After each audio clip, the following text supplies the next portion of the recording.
আজি আহিলোঁ মোৰ লগৰ পৰিস্মা ঘৰলৈ। মই আকৌ অকলে অহা নাই, মোৰ লগত আহিলে লখিমী আৰু অনামিকা। আমি গোটেইকেইজনী আহিয়ে চিধাই কথা পাতিছোঁ, ভাল বেয়া তাইখিনি কথা পাতি ল'লোঁ। ইমান ভাল লাগিলে ইহঁতৰ ঘৰলৈ আহি। ইফালে চাহ আনিলেই নহয়, আটাইকেইজনী বোলো পকাতে বহি লওঁ, ইমান গৰমত পকাতে বহি ভাল লাগে। সেই বুলি গোটেইকেইজনী পকাতে বহি চাহ খাবলৈ ল'লোঁ। আনফালে তাই আকৌ ভাতৰ যোগাৰ কৰিব লৈছে, ভাত নোখোৱাকৈ বোলে নপঠিয়াই। সেই বুলিয়ে গোটেইকেইজনী ভাত বনাবলৈ ল'লোঁ। এজনীয়ে বনাইছে মাংস, এজনীয়ে বনাইছে ভাত, এজনীয়ে আকৌ যোগাৰ দিছে। মই আকৌ ভিডিঅ' কৰাতহে ব্যস্ত।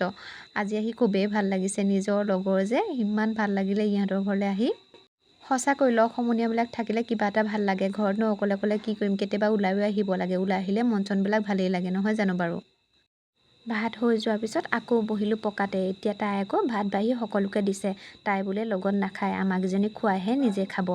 ইফালে ঘৰলৈ যাবলৈও দেৰি হৈছে নহয়, আমিকেইজনী বোলো সোনকালে ভাতকেইটা খাই লওঁগৈ। সেই বুলি ভাত খোৱাতহে লাগিলোঁ। আনফালে ভাত পানী খাই তামোল চামোল খাই এতিয়া ঘৰলৈ বুলিহে যাব লৈছোঁ। আজিলৈ বাই।